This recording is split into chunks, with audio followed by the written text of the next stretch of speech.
My name is Jeff Cross, and I'm the Media Director for CleanFacts. In this Straight Talk, we're going to visit with Jim Smith, an IICRC-approved instructor and a frequent columnist with CleanFacts magazine. The topic is one about changing trends in carpet fibers. Very important topic, maybe one not analyzed by the industry like it should be, but it really impacts how cleaning companies, carpet cleaning companies, should approach their work and what type of product should be used by the technicians doing the work. Let's get into this and see what we need to know about the new fibers coming into the market. Actually, they're already here.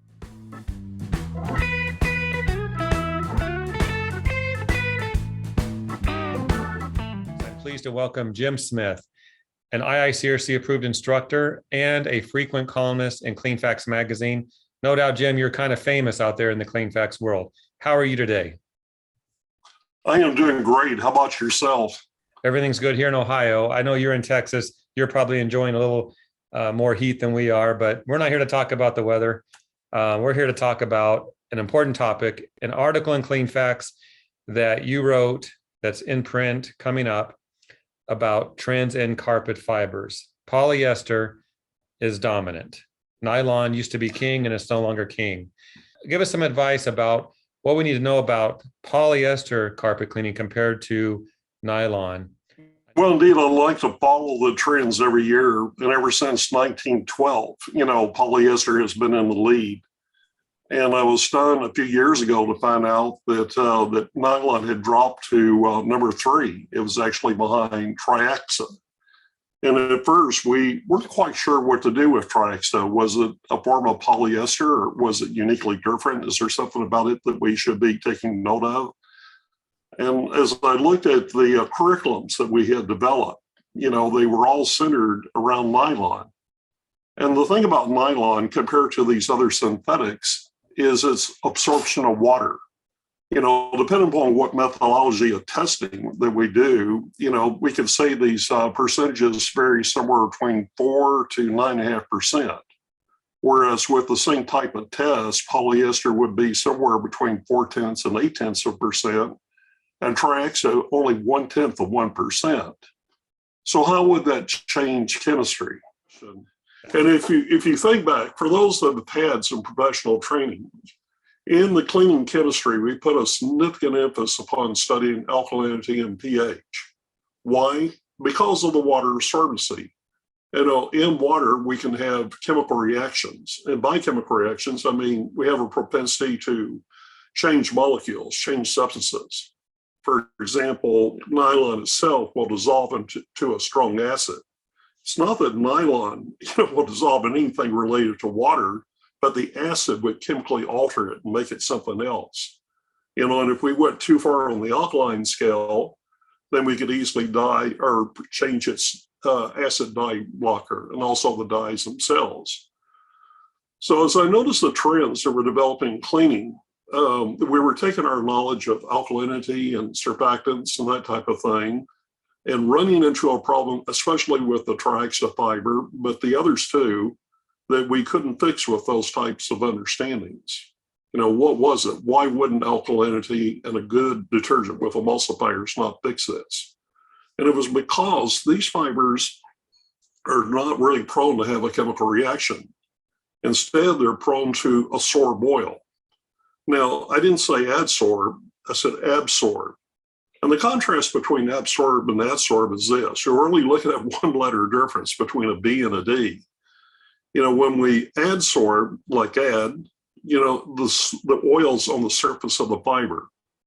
Now, if you have oil on the surface of the fiber, and typically that's where the oil is with nylon, an emulsifier, a good emulsifying detergent, will take that off.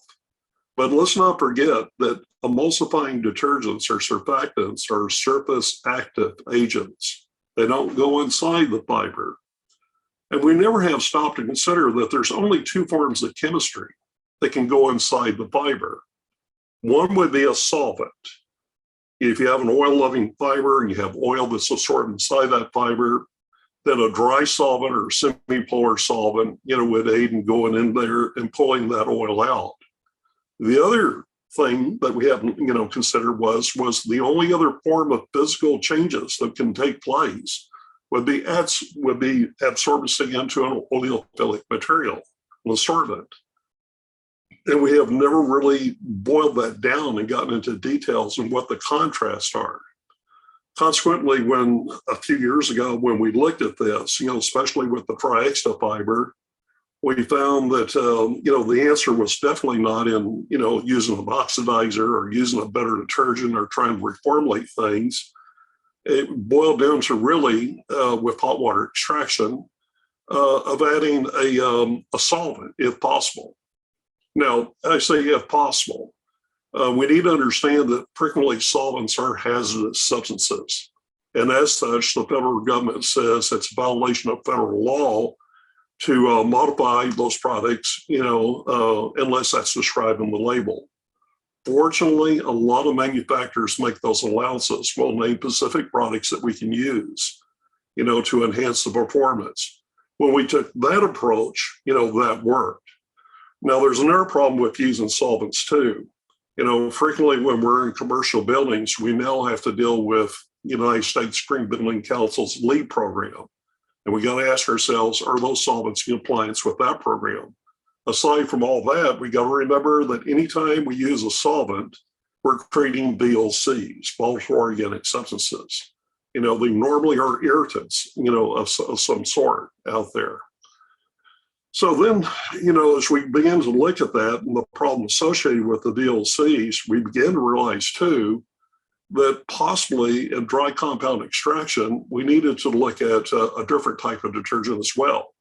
So some manufacturers look at the idea of using or making a product that was oleophilic. Now, that really wasn't necessary in years past. Typically, I think most of these companies use some form of sawdust, which is extremely hydrophilic, but that wouldn't cut the job, because the important thing to consider is when you're trying to absorb a material, the polarity, of your absorbent needs to be the same or similar, and we haven't ever really thought about that. Now, we do think about that a lot when we're dissolving. I mean, for example, we do know that salt dissolves in water. Definitely water and oil don't mix, and you're going to pick up any salt, if a dry solvent or even a semipolar solvent like alcohol. And then we tried that, and the advantage of that is we don't create the VOC, in removing the absorbable oil. So I think what the industry needs to consider nowadays is they need to de-emphasize a little bit their understanding or their concerns about the pH. Alkalinity, acids, other aqueous solutions aren't going to damage these fibers. On the other hand, we need to be focusing more on the chemistries of absorption and adsorption. That's the answer of cleaning these new fibers. Okay, so that's a great background, the scientific explanation. So if you are in a store, a carpet cleaning distributor, what do you buy? Like, what are you looking for off the shelf without mentioning brands? What are you looking for? Well, without mentioning brands, it depends upon, of course, what method, you're using out there. And assuming that you're using water rinse extraction, AKA hot water extraction, when you look at your preconditioners, look at the labels and see if it's all right to enhance them, with a solvent, a semipolar solvent. And then make sure that when these situations come up, that you have that booster or that solvent to add, to the product. If you're into the dry compound, extraction, make sure that you have some of these oleophilic sorbents. Not that we typically use them all the time, but you got to understand that your regular sorbent is not going to work if you're trying to pick up oil, because the oil's inside the fiber. And that's and I would be less concerned about the effects of pH. For example, if you're taking out filtration soil, and those spotters tend to be some of the most alkaline products we ever use. And of course, the concern with nylon is, you may take the filtration soil out, but you may take out the color of the carpet too. Well, that doesn't happen when you're working with these oleophilic fibers, because they can't react with anything. They're not really absorbing any water to speak of. they're more of a oil loving type thing, which means fewer chemical reactions. So that would be my encouragement, is to consider this, because we're going to be running into this a lot more in the future. There's just nylon. I hope nylon begins to kind of level out to 15%. I'm seeing a few indicators that say that maybe it might come up a little bit. For example, the Stainmaster now is under ownership of Lowe's. Prior to this point, I know that Home Depot appear to only have nylon on special order. And of course, recently I mentioned too, I just purchased a new home, went to a design center thinking, okay, we're going to get a good nylon carpet. Couldn't. Everything was polyester. It's that's been the norm. So I think we need to start thinking differently. Okay. These other synthetics are not like nylon. I miss nylon personally, but we don't have control over that segment of the industry. Yeah. Well, Jim, you know what? I have some nylon here in my home. Maybe I'll cut up some and send it to you as a gift. Make it about portrait size so I can frame it and everything and tell my grandkids about it. Yeah. Jim, let's back up a little bit. And you mentioned polyester and triexta. How do you know the difference when you're looking at a carpet? That's a good question. I can tell you that the fiber ID test of burning it, you can't. I used to have a methodology of testing it with baby oil in the beginning until December, I think, 14. The triexta did not have a protector. Now, for those that think it is the same fiber, consider the contrast again in the amount of oil they absorb, but also consider the fact that we couldn't put a protector, on a triexta at first. Now, if you look at some of the ads that have been running clean facts, you'll notice that a lot of manufacturers now are saying, hey, we've redone our formula. And why? So that we can actually protect, triexta fiber. Took a bit of engineering to protect that, out there. Okay. So you would clean it. Yeah. So those are some of the things. Mm-hmm. So since we don't know for sure from one to the other with a burn test or it's polyester triexta, you would still approach the cleaning very similarly? Well, no, I wouldn't. That's the other thing that changed. As I look at the polyester, what the manufacturer specifications are for it, they recognize all 5 or 6 of our methods, well, except for the assortment pad. They're down on that for other reasons out there. But as I look at triexta, they're making new requirements. For example, on daily maintenance, they say that we can only use 4 or 5 Pacific vacuums. And all those vacuum cleaners are noted for their soft brushes. If you dig a little bit deeper in there, they're only recognized 2 methods of cleaning. Yes, the water rinse extraction, but read a little bit deeper into that. They want you to turn down your pump pressure to, I think it was 200 PSI. Well, as we both know, we've been behind the wand. 200 PSI is not real exciting. Yeah, something's broken.